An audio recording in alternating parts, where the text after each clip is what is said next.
নমস্কাৰ বন্ধুসকল। আমাৰ পৃথিৱীখনত এনেকুৱা কিছুমান নিয়ম আছে যাক দেখা পোৱা নাযায়, কিন্তু সি প্ৰতি মুহূৰ্ততে সংঘটিত হৈ আছে, যেনে ল অফ গ্ৰেভিটেশ্যন, মধ্যাকৰ্ষণৰ নিয়ম। ইয়াক দেখা পোৱা নাযায়, কিন্তু প্ৰতি মুহূৰ্ততে ই সংঘটিত হৈ আছে। ঠিক একেদৰে আৰু কিছুমান নিয়ম আছে যাক দেখা পোৱা নাযায়, কিন্তু সি সংঘটিত হৈ আছে, যেনে হ'ল ল অফ এট্ৰাকশ্যন, আকৰ্ষণৰ নিয়ম। অৰ্থাৎ আমি যিটো বস্তু মনেৰে ভাবি আছোঁ সি আমাৰ জীৱনৰ প্ৰতি আকৰ্ষিত হ'বলৈ আৰম্ভ কৰে। এই ল অফ এট্ৰাকশ্যন শব্দটো পৃথিৱীত জনপ্ৰিয় হৈ পৰিল 2006 চনৰ পৰা। 2006 চনৰ নৱেম্বৰ মাহত এখন চিনেমা আহিছিল, দ্য ছিক্ৰেট। এই চিনেমাখনত ল অফ এট্ৰেকশ্যনৰ ওপৰত দেখুওৱা হৈছিল। এই চিনেমাখন যথেষ্ট হিট হ'ল আৰু লগে লগে ল অফ এট্ৰেকশ্যন গোটেই পৃথিৱীত জনপ্ৰিয় হৈ পৰিল। অৱশ্যে কিছুমানে ইয়াৰ বিৰোধ কৰে, কিন্তু হ'লেও পৃথিৱীত প্ৰায় সকলো ব্যক্তিয়ে ইয়াক সমৰ্থন দিছে। আৰু ই কেনেদৰে আমাৰ জীৱনত সংঘটিত হয়, ইয়াক যদি আমি বৈজ্ঞানিকভাৱে বিশ্লেষণ কৰোঁ, তেতিয়াহ'লে দেখা পাম যে আমাৰ শৰীৰটো কেৱল কিছুমান কোষৰ সমষ্টি। প্ৰতিটো কোষৰ ভিতৰত কি আছে, কিছুমান এটমছ আছে। এটমছৰ ভিতৰত ইলেক্ট্ৰন, প্ৰটন, নিউট্ৰন, আৰু তাৰ ভিতৰত কি আছে, একেবাৰে প্ৰতিটো এটমছৰ ভিতৰত আছে ভাইব্ৰেশ্যন। অৰ্থাৎ এটমছবিলাক ভাইব্ৰেশ্যন হৈ আছে, মলিকুলছবিলাক। আৰু আমি বাহিৰত যিমানবিলাক বস্তু দেখা পাইছোঁ, সকলো বস্তুৱেই ভাইব্ৰেট হৈ আছে। কেৱল এটা শক্তি, সকলোতে এটা শক্তি। আৰু সেই প্ৰতিটো বস্তুৰ যি ভাইব্ৰেশ্যন হৈ আছে, আমাৰ ভিতৰৰ ভাইব্ৰেশ্যন, এই বস্তুবিলাকে কি হৈছে, ইটোৱে সিটোক আকৰ্ষণ কৰি থাকে। যিটোৱে একে সমভাৱাপন্ন শক্তিবিলাকে ইটোৱে সিটোক আকৰ্ষণ কৰে। এতিয়া আমি চাওক, আমাৰ বস্তুটো কি হৈছে, আমাৰ যিবিলাক চিন্তাবিলাক হৈছে এটা একদম চুম্বকৰ দৰে। যেনেকুৱা ধৰণৰ আমি চিন্তা কৰি আছোঁ, তেনেকুৱা ধৰণৰ বস্তুবিলাক সি আকৰ্ষণ কৰে। চিন্তাবিলাক একদম বিদ্যুৎ চুম্বকৰ দৰে সি গৈ আছে। আমি জীৱনত যি আহিছে, আমাৰ ভালটো আহিছে যদি আমি ভালটো আকৰ্ষণ কৰি আছোঁ, আমাৰ যদি বেয়াটো আহি আছে আমি বেয়াটো আকৰ্ষণ কৰি আছোঁ। আমাৰ জীৱনত যদি স্বাস্থ্য আহিছে আমি স্বাস্থ্যক আকৰ্ষণ কৰিছোঁ। আমাৰ বেমাৰ আহিছে আমি বেমাৰক আকৰ্ষণ কৰিছোঁ। ধন টকা পইচা আহিছে আমি তাক আকৰ্ষণ কৰিছোঁ। আমি দুখীয়া হৈ গৈছোঁ আমি দৰিদ্ৰতাক আকৰ্ষণ কৰি আছোঁ। আমাৰ চাৰিওপিনৰ পৰিস্থিতি ভাল হৈছে আমি ভাল বস্তু আকৰ্ষণ কৰি আছোঁ মনেৰে, আৰু বেয়া হৈ গৈছে আমি মনেৰে বেয়া বস্তুটো আকৰ্ষণ কৰি আছোঁ। এই বস্তুটো এতিয়া আমি চাওক, মনৰ এই বস্তুটোকে বুজিবলৈ আপুনি এটা টিভিৰ লগত এই মনটোক তুলনা কৰিব পাৰে। ধৰি লওক আপুনি টিভিত এতিয়া 311 নম্বৰটো আপুনি মোবাইলত ৰিম'টত টিপি দিলে আপোনাৰ টিভিটোত কি আহিব, জি নিউজ। 633 মাৰিলে কি আহিলে, ৰেঙনি টিভি, বা এনেকুৱা কিবা কিবি। অৰ্থাৎ যিটো আপুনি চেনেল লগাইছে, সেই তেনেকুৱা ধৰণৰ আপোনাৰ পিকচাৰ আপোনাৰ টিভি চেনেলত আহি গ'ল। সেই ৱেববিলাক ঘূৰিয়ে ফুৰিছে ইয়াত ওপৰত।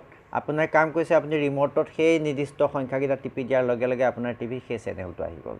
ঠিক একেধৰণে ইয়াৰ বাতাবৰণত বেলেগ কিছুমান ৱেব ঘূৰি ফুৰিছে। আমি মনত যেনেকুৱা সেই নাম্বাৰকেইটা টিপি দিছোঁ, আমাৰ ইয়াত সেই ৱেবটো সেই পিকচাৰটো আহি গ'ল বুলি ধৰক আমি কোনোবা এটা দুখৰ চেনেল এটা টিপি দিলোঁ, আমাৰ মনলৈ কি আহি গ'ল, দুখ, ভয়, হতাশা। আমি আনন্দৰ চেনেল নাম্বাৰকেইটা টিপি গ'লোঁ, মনলৈ কি আহি গ'ল, আনন্দ, শক্তি, উৎসাহ। আমি বস্তুটো ৰিম'ট কণ্ট্ৰলটো আমাৰ হাতত আছে। আমি যেনেকুৱা নাম্বাৰ টিপিম তেনেকুৱা চেনেল ইয়াত লাগি যাব। আৰু দ্বিতীয়তে যিহেতু কৈছে যে FM চেনেলত AM ৰেডিঅ' নাবাজে, ঠিক তেনেদৰে আমাৰ মনত যেনেকুৱা আমি ধৰণৰ কৰিছোঁ তেনেকুৱাই হ'ব। আমি যিটো চেনেল টিপিলোঁ সেই বস্তুটোৱেই কাম কৰিব। আৰু এই ল অফ এট্ৰেকশ্যনটো এটা সঁচাকৈ শক্তিশালী নিয়ম। মই নিজেও ইয়াক প্ৰমাণ পাইছোঁ। সেইকাৰণে মই আজি এই ভিডিঅ'টো আপোনালোকক মাজত ক'ব বিচাৰিছোঁ যে ই সঁচাকৈ কাম কৰে। কিছুমান সৰু সৰু ক্ষেত্ৰত মই ইয়াৰ প্ৰমাণ পাবলৈ আৰম্ভ কৰিছোঁ। গতিকে মই ভাবোঁ যে ই এটা বৰ সঁচাকৈ আমাৰ জীৱনত কামত অহা নিয়ম। আমি ইয়াক ভালদৰে যদি পালন কৰোঁ। আৰু ল অফ এট্ৰেকশ্যনৰ কাৰণে প্ৰথম কথাটো হৈছে যে যিটো কৈছে আমাৰ এফাৰ্মেশ্যন আৰু ভিজুৱেলাইজেশ্যন। অৰ্থাৎ আমি যিটো বস্তু পাব বিচাৰিছোঁ তাক আমি যেতিয়া ৰাতিপুৱা আৰু গধূলি ৰাতি শোৱাৰ আগত যেতিয়া আমি মনতে সেই বস্তুটোক এফাৰ্মেশ্যন কৰোঁ, অৰ্থাৎ শব্দৰে কওঁ যে মই আমুক দিনা আমুক তাৰিখৰ ভিতৰত এই বস্তুটো পাব বিচাৰিছোঁ, তাৰমানে সেই বস্তুটো আমাৰ জীৱনলৈ অহাৰ সম্ভাৱনা বহুত গুণে বৃদ্ধি হৈ যায়। দ্বিতীয়তে ভিজুৱেলাইজেশ্যন। আমি সেই বস্তুটোৰে চিত্ৰ বনাই তাক আমি কল্পনা কৰিব লাগিব যে অলৰেডি আমি তাক পাইছোঁ, থেংকছ টু গড। তাৰমানে ভগৱান সেই বস্তুটো দিয়াৰ কাৰণে তোমাক আগতীয়াকৈ মই ধন্যবাদ জনাইছোঁ। এফাৰ্মেশ্যন আৰু ভিজুৱেলাইজেশ্যন হৈছে ল অফ এট্ৰেকশ্যনৰ প্ৰথম ষ্টেপ। আমি ইয়াকে যিমানে আমি পালন কৰি থাকিম নিয়ম, তেতিয়া কি হ'ব, আমাৰ মাইণ্ডটো সেই বস্তুটোৰ লগত টিউন হৈ যায়, অৰ্থাৎ সেই বস্তুটো আমাৰ জীৱনলৈ আহি থাকিবলৈ আৰম্ভ কৰে। তাৰ আমি অহা ৰাস্তাবিলাক খুলি দিছোঁ। আপুনি চাবচোন, কেতিয়াবা কিছুমান বস্তু আপুনি যেতিয়া খুব কোনোবা এটা বস্তু পাব বিচাৰিছে, আপুনি ৰাস্তাত ওলাই গ'লে সেই তেনেকুৱা ধৰণৰ বস্তুৱে আপুনি বেছি দেখা পাব। বোলে আপুনি আমুক ধৰণৰ বাইক বা আমুক ধৰণৰ গাড়ী এখন ল'ব বিচাৰিছে, মনে ভাবি আছে কিছুদিনৰ পৰা, আৰু আপুনি ওলাই গ'লে দেখিব সেই তেনেকুৱা গাড়ীয়ে বেছি দেখা পাব, তেনেকুৱা বাইকখনেই বেছি দেখা পাব, তেনেকুৱা ৰংটোৱে বেছি দেখা পাব। অৰ্থাৎ কি হৈছে, আমাৰ মগজুৰ এটা আছে যে RAS বুলি কয়, ৰেটিকুলাৰ এক্টিভেটিং ছিষ্টেম, সেই বস্তুটো ইম্প্ৰুভ হৈ গৈছে যায়। অৰ্থাৎ আপুনি প্ৰতিটো বস্তুতে এতিয়া কি হ'ব, সেই বস্তুটো দেখা পাব। আৰু যিমানে আপোনাৰ মাইণ্ডটো সেই আপোনাৰ ৰেটিকুলাৰ এক্টিভেটিং ছিষ্টেম ডেভেলপ হৈছে, আপোনাৰ সেই বস্তুটো আপোনাৰ জীৱনলৈ আহি থকাটোৰ সম্ভাৱনা বহুত বাঢ়ি যায়। গতিকে বন্ধুসকল, আমি যদি যিটো বস্তু বিচাৰোঁ তাক আমি কনচিয়াছলি বাৰে বাৰে যেতিয়া বস্তুটোৰ ওপৰত আমি ভাবি থাকিম, সি আমাৰ জীৱনলৈ আহিবলৈ সেই অহাৰ সম্ভাৱনা বহুত বাঢ়ি গৈছে। সেইকাৰণে ল অফ এট্ৰেকশ্যনত কৈছে, if you see it in your mind, it is going to be hold it in your hand. যদি তুমি বস্তুটো পূৰা পিকচাৰটো মনত চাব পাৰিছা, ই তোমাৰ জীৱনলৈ আহিবই। If you see it in your mind, it is going to be hold it in your hand.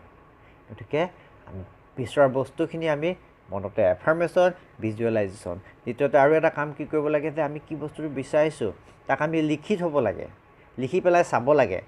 নিয়মিত যেতিয়া আমি চাই থাকিম, তেতিয়া আমাৰ ইয়াতে নিউৰলজিকেল পাথৱেত সেই বস্তুটো প্ৰগ্ৰাম হ'বলৈ আৰম্ভ কৰে। গতিকে ধন্যবাদ বন্ধুসকল।